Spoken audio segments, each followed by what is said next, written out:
Good evening, family. I'm gonna give this a few before I hop right in. I hope that you guys are having an amazing and beautiful Friday evening. There is something that keeps coming up in my spirit, and I'm trying to really just figure out a really good way to communicate this so that we can guard ourselves and arm ourselves a little bit better in life, right? Not just in the birthing space, but it's popping up a lot in the birthing space. And so I just want to share a little bit about the impact of what we focus on and the actual scientific realistic impact it has on our life, but definitely particularly when it comes to birth. So I think I'm just going to go ahead and just hop right in. So we are obviously celebrating at this point Maternal Mental Health Month, right?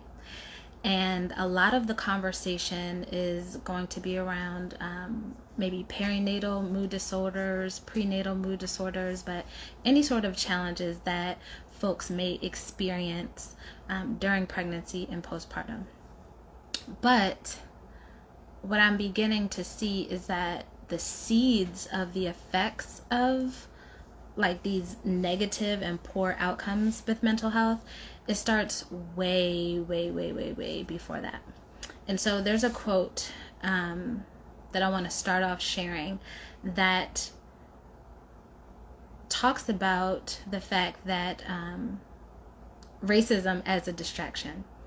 And I don't think that we are fully understanding how this is showing up.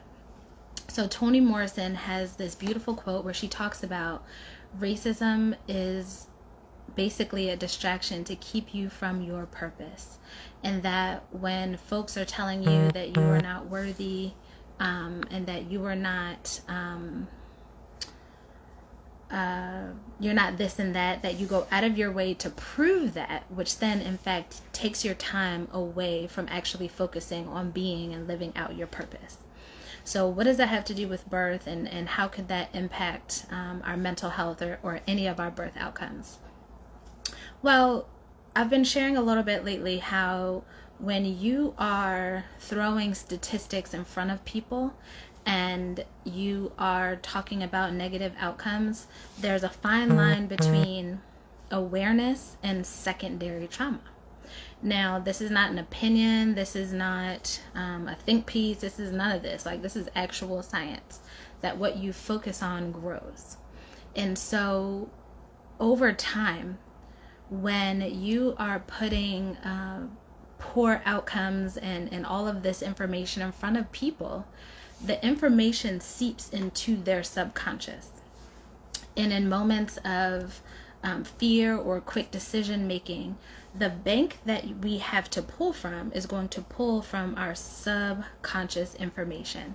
And so when you have care providers that are coercing patients and families that are using fear-based tactics, and they're pushing information at families consistently throughout their pregnancy or throughout any sort of interaction with a hospital environment, what happens is that consistency that they're saying things and that they're pushing things, it seeps into our subconscious mind. So you might leave the visit and say, okay, all right, I'm done. I know what I want to, the choices I need to make. I have a doula. I feel fully supported. I have all these people in my corner. That didn't bother me. Well, we're going to stick a pin in that, because anything that is presented to you in repetition over and over and over, whether you want it to or not, it's going to seep into your subconscious mind, right?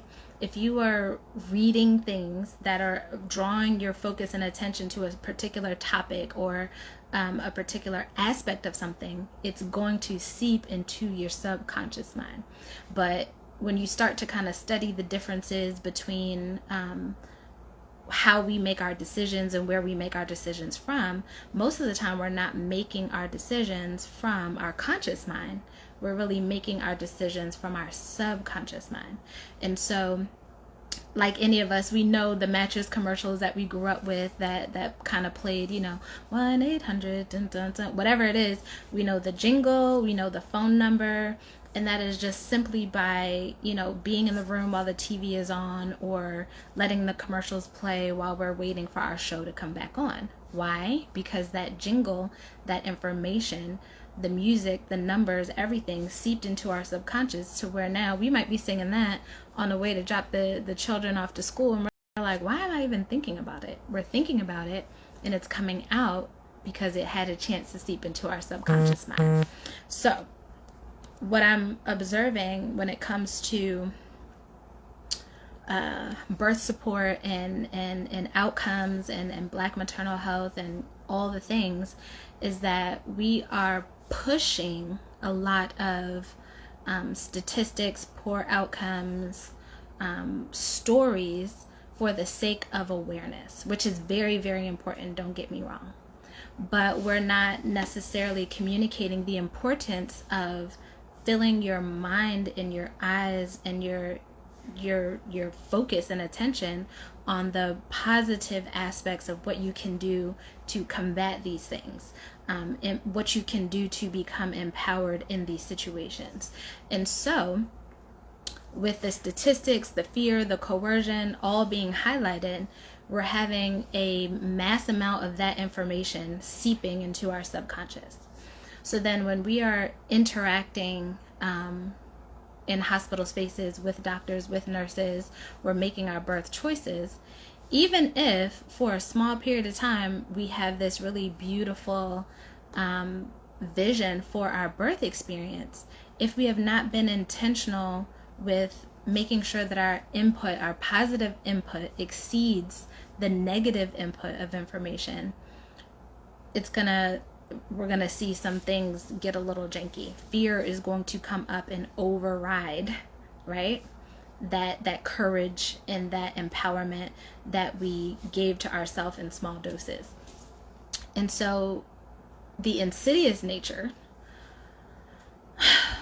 of systemic racism is that it is constantly in your face, in your face, in your face. It's almost like they understand how the mind works. They understand just how the brain and the mind work. And so unless you are extremely diligent about combating that and using that same science and nature to thwart that negativity or attack really against your mind and body, they know that the chances are going to be drastically decreased that you're going to make it through a situation without being subject to negativity, poor outcomes, and or death. And so as we are supporting our clients as doulas, I can really only speak from this perspective. I'm really finding like we really have to ramp up the empowerment piece, the toolkit piece, where we are really educating folks on what they can do, rather than, hey, you 4 or 5 times is likely to die. Did you know? And then they're reading that on the newspaper, and they're hearing that in the news, and they're seeing it on social media. All of this is reinforcing. It's a fact. It is a fact. But now we have to be intentional about presenting 100 times more information that is empowering and around self-advocacy and growth and development and implementation for our clients in order to thwart that. Because if by chance they don't have a supportive provider, that provider at every touch with that family is going to be coming with this information, or they're going to lack sensitivity and compassion, and our clients are going to continue to be met with these negative interactions or interactions that could allow them or lead them to poor outcomes. And if we're not diligent with reshifting, the focus towards what can you do, what are the tools, what are the practices that you need to put in place, encouraging our families to be looking at, stories of positive birth outcomes, looking at, following YouTube channels of Black women that have had the type of births that they are seeking to have, birthing folks that have achieved the things that they're desiring to achieve, whether it's a natural birth, whether it is a vaginal birth after C-section, whether they are a first-time mom that's looking to make sure that they're in the best shape as possible, and they want to make sure that they're eating and they're doing the proper exercising, and that they are mentally, physically, and emotionally prepared for birth, encouraging them to follow and to absorb at a really, really, really high level what that looks like. Because when those waves hit, and when decisions have to be made, and when they feel like they cannot go on, what is in your subconscious mind will come to the surface. And so it could be the difference between someone giving up and saying, I can't do this, because they don't feel empowered, or they don't feel like they can go any further than they've gone, or they have watched, read, seen all of these empowering birth stories to the point where they're like, you know what, I feel like I can't do it, but I've seen it done. I'm gonna take a deep breath and I'm gonna push through it. And so what we have in the bank in our subconscious mind matters. It matters. And if we are spending the bulk of our pregnancy focused on poor outcomes, negativities, if we're listening to unsupportive providers, and we're allowing ourselves to stay in that space, we're doing ourselves a disservice, right? Because then you're putting yourself in a position where you actually have to be feeling like you're going into battle, when you should just be able to be in a position to enjoy your birth experience. And by enjoy, I use enjoy loosely, but choose and enter that space without combat, right? Calling, the birthing space a war zone is typically looked at as, oh, you're being extra, oh, that's that activist talk. No. Every single day, there is a Black person that is dismissed, harassed, coerced, and disrespected in a space where they should be cared for, whether they're pregnant or not, whether they're on their fertility journey, whether it's postpartum. That is why people are dying at the rates that they are dying at. It's not because there's something inherently wrong with them. It's not because the melanin in their skin. It's because of lack of care and systemic racism in these systems that are created literally to destroy people, communities, nations. Without understanding that and taking that portion very seriously, we enter these spaces like, oh, I hope I got a good doctor, or I'm cool with this doctor, this da da da, whatever. And we're not understanding that it's also our individual job to make sure that we are informed, that we are well aware of our choices and circumstances that are connected to our particular birth experience or our condition. If you're ill and you're in the hospital and you need to advocate for yourself, it's your responsibility to be well read on what's going on, so that if you're getting information from your provider, you're receiving that, and then you're able to ask questions and, okay, so I read about this. Is this an option? Is that an option? But it's your job to be up to snuff on what's going on with your body as well.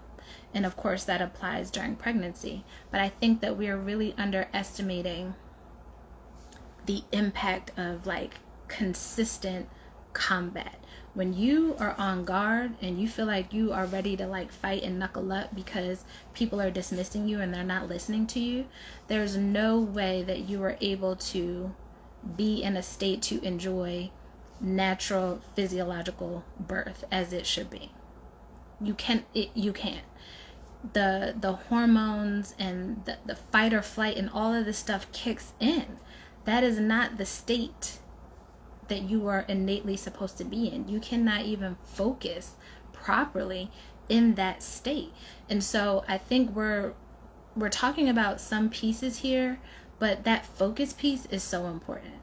When I'm saying that we need to like be tunnel vision on our goals when it comes to our birth, when we have to be tunnel vision and making sure that our support system being in alignment with our goals is non-negotiable, it is non-negotiable. It can literally make or break your birth outcome.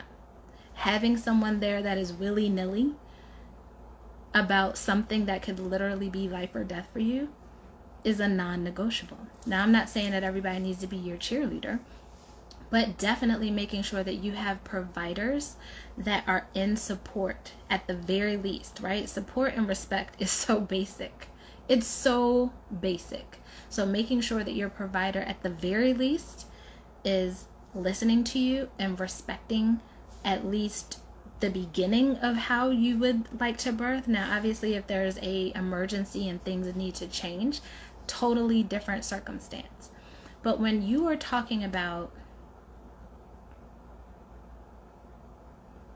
going into a space where people are telling you that you cannot, you should not, and they are actively pushing and communicating with you in ways, harsh ways, to let you know that on a consistent basis, and they expect for you to be healthy, calm, great blood pressure, great vitals, and all of this, that is not the environment that's created for healthy vitals and a healthy birth outcome. And what we're underestimating is that, again, when we talk about racism's role as a distraction, when someone is pushing these things in front of you and being very coercive and manipulative in that space, they are shifting your focus. So you might say, hey, I don't feel respected here. I don't feel safe. And they go, oh, yeah, I understand. But if you don't do what I want you to do, I'm going to continue to be coercive and manipulative and rude and harmful. And I might just say anything that could, make you be overwhelmed with fear in this moment. And that's just fine because you're not doing what I want you to do. We have to stop engaging in those spaces altogether. And this is not about midwife over OB, I've personally been blessed to have an amazing Black woman as an OB that delivered my two eldest, and had a amazing Black female midwife that delivered my youngest. I've had the best of both worlds, but the commonality here is with both of those people, it was respect and honor at the very least. And then there was kinship and friendship and jokes and, closeness that was developed in those relationships over time. But at the very basis of our relationship, there was respect. I was listened to. If I didn't make a decision one way or another, it was like, okay, they did not have to be in agreement with me. Why? Because I'm responsible for the decisions I make, and I am responsible to be informed enough to make certain decisions about my care. And then it's my provider's job to respect fully, engage in my care in a way that is correlated to what I've decided. And so it's just, we have to really just understand how our minds and our bodies work, because we don't understand how the reason that we are a part of the reason that we are having some of these crazy, ridiculous outcomes is because we don't even understand how to engage with the system. The system is, a lot of different things. Anybody could say the system is what it is. Right now, I'm talking about the healthcare system. And right now, when we're talking about the system of healthcare, not individuals. I know phenomenal healthcare workers, I'm not even going off on that. I'm talking about the system and how it's created. It's created to be the ultimate authority on its patients. It's created as the standard of care, the expert on. It is not created currently in a way that honors the unique needs of the individual patient. Now, if you know anything about warehouses and factories, obviously paying attention to tailor fit individual need, it doesn't work. So obviously you need something that's kind of generic that applies to the majority of blah blah blah blah blah, and then kind of beyond your machine rolling from there. But that's how the healthcare system is created. It's not created to take into account your specific needs, your specific backgrounds, your genetic needs, your specific family's background, and your habits, and all of these challenges that we all come to the table with as unique individuals. And so because of that, things that are communicated to us from the perspective of this generic one size fits all. Oh, you can't do that because here it says that that's what you can't do according to our system. It's not, you know what? Let me know your thoughts. Let's work through this. Let's create a plan that is tailor fit for you. I'll support you in this plan. I will also be available in case plans change. We'll make sure we have these things in place to support you and things need to go a different route. But I honor you as a person, what your desires are, what it is you're trying to achieve, and I'll support you every step of the way. That is looked at as a luxury at this point.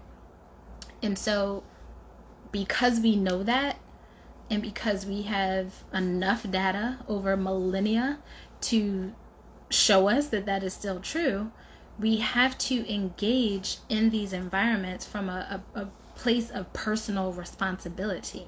You cannot continue to walk into these healthcare systems thinking that you are going to defer your care to them and then be offended when they show you that they are not going to treat you as an individual, that they are going to treat you in this very generic way while still positioning themselves as the ultimate authority on you. So it's very, very important that we are shifting our focus to, number one, being informed, knowledge of self. What do you have going on? Do you have a history of diabetes in your family? Do you have a history of preeclampsia and pregnancy? You have to know what is going on with you. You have to know what the symptoms are. You have to make sure that you are clear on what your needs are, what your birthing plan is, all of these things. But at the same time, while you're clear on that, you also have to be intentional about increasing those positive things that you can do for a better birth outcome. If you are continuously looking, reading, listening to these negative statistics, you are feeding your subconscious with all of that. So intentionally pouring into your subconscious the outcome that you want to see. You cannot get away from that science. There's no kumbaya. There's no there's no nothing that's going to get us away from the strength of the subconscious mind. And so as individuals and families that are birthing, as birth workers that are supporting families going from that fertility journey all the way through to postpartum, it's so important that we are encouraging folks to continuously focus and pour into their subconscious mind that which they want to see. It's important to understand where you're starting from. It's important to know the facts and any challenges that you may have. But it is more important to 100x anything that's going to build your confidence, anything that's going to make you healthier, anything that's going to empower you to make the decisions you need to make. If you need mental health support so that you're addressing certain challenges along the way, we want to make sure that you are focusing on what you can do to cultivate and change and experience the birth or the life that you want to experience. And so anybody that's been on any sort of healing journey, you know, if you continue to focus on the thing that broke you down or the thing that's trying to break you down, it's going to be much harder to progress and move forward. And that is no different in your birth experience, in your postpartum experience. None of it is different. And so I just want to encourage us, please, we need to shift our focus We have to shift our focus to that we want to see. We need to help support our clients in shifting to that which we want to see, to fill up our subconscious mind so that when it comes time to make those decisions and those crunch decisions that may come up in your birth experience, that you have a bank full that is supportive of the outcome you desire there, right? That's one of the ways that we're going to be able to see this shift. And honestly, it takes a level of self-accountability and self-responsibility, which is fine. But we have to shift our focus. And so I just wanted to hop in really quick this evening and share that, because there is so much going on. And what I know is that whoever controls your focus controls your mind. That's what advertising is. That's what marketing is. That's what commercials are. We want you to focus on this so that when it comes time for you to make a decision about a purchase or make a decision about a thing, you're going to think about what we have put in front of you time and time and time and time and time again. So just like your life, just like your pregnancy, just like your postpartum, when it comes time to make a decision and it comes time for you to seek out support, we're putting in front of you what we want you to think is possible. We're putting in front of you what we want you to think you can and cannot do. So it's important to fill your mind, focus on the things, and show yourself. If you haven't seen it happen, then it's very hard for you to push through in those hard moments. So literally, something as simple as watching empowering birth stories, reading, filtering your IG stories so that you are coming across things that are empowering and that are associated with what you want to achieve. If you want to make financial changes, you need to be following people that are talking about, financial responsibility and tips and tricks and how to be better and all of that. Why? So that when it comes time for you to make a decision, oh no, is that in my budget? I remember I saw that on IG and I read it on the thing and I saw this and I saw that. I have goals to reach. And so I'm surrounding my life with the things that are going to remind me of the goal that I want to achieve. And it's no different in birth. If you are wanting to experience a VBAC, you need to be watching a million beautiful VBAC stories of people that look like you and people that don't look like you. You want to listen to the tips and tricks that they've offered. If you are a first-time mom and you're looking to birth naturally, you need to immerse yourself in beautiful natural birth stories. If you are a mom that's like, hey, I already know that I want an epidural, but I don't want any other interventions, you need to immerse yourself in stories and images that empower you in what it is that you seek. And so I really don't want us to continue to be in a position of helplessness or hopelessness, or that we have to defer everything to systems and people and organizations outside of ourselves to be helped and to be healed. This is an empowering moment. Your brain works a certain way. Fill your subconscious with what you want to see. And the change is slow. The change it takes a lot of time, because you're deprogramming, and you're reprogramming. And so it takes time. Don't expect to be 35 weeks and then say, I'm going to watch a whole bunch of empowering stuff and it's going to change my life. No, you have to be intentional in what you're choosing to look at. You have to be intentional about what you're choosing to listen to. You have to be intentional about who you're surrounding yourself with. I've had some clients that have had to not take certain calls from certain family members because they were running their mouth in a way that wasn't conducive for the birth outcome that they desired. Is that a tough choice? Yes. Was it worth it? Absolutely. So I just want to encourage you guys out there. It doesn't matter. I'm talking again today from a birth and postpartum perspective. But honestly, if you're trying to make changes in your relationships, stop looking at everything that's talking about how horrible and, the women are bad and the men are bad and everybody's bad. Blah, blah, blah, blah. Okay, that might be somebody's reality. But if you don't want that to be your reality, then immerse yourself in the images, in the videos and the podcasts and the information that supports what it is that you want to see in birth and finances and pregnancy, all the things. But again, just hopping on to encourage us to shift our focus. We have got to shift our focus, y'all. Because, like that Toni Morrison quote says, the goal of racism is to be a distraction. It is just here to distract you from fulfilling your purpose. You don't have anything to prove to anyone, ever. You are here to fulfill your purpose and all the things that come along with it. So don't allow systems, don't allow racism, any ism, sexism, racism, or any ism. Don't allow any of it to distract you from your divine purpose. Stay focused, tunnel vision on what you desire. So I hope that y'all have an amazing and beautiful Friday evening. About to get mine started, but yeah, I love y'all. And I just don't want us to keep with this okie doke. It's too easy. The okie doke is too easy. It's science. Take a hold of your subconscious mind. Your conscious mind is here, but we make decisions in our outcomes and what we're casting vision in our life, what we're seeing. All of that is coming from our subconscious mind. And it takes time. So I want us to start now. I'm still on the journey. I definitely am not everywhere that I want to be. But as I'm on this road and I've seen how my life has changed and how my perspective has grown and the positive impact for even clients that have mastered this, it has been absolutely transformational. And so, again, I love y'all. Shift your focus.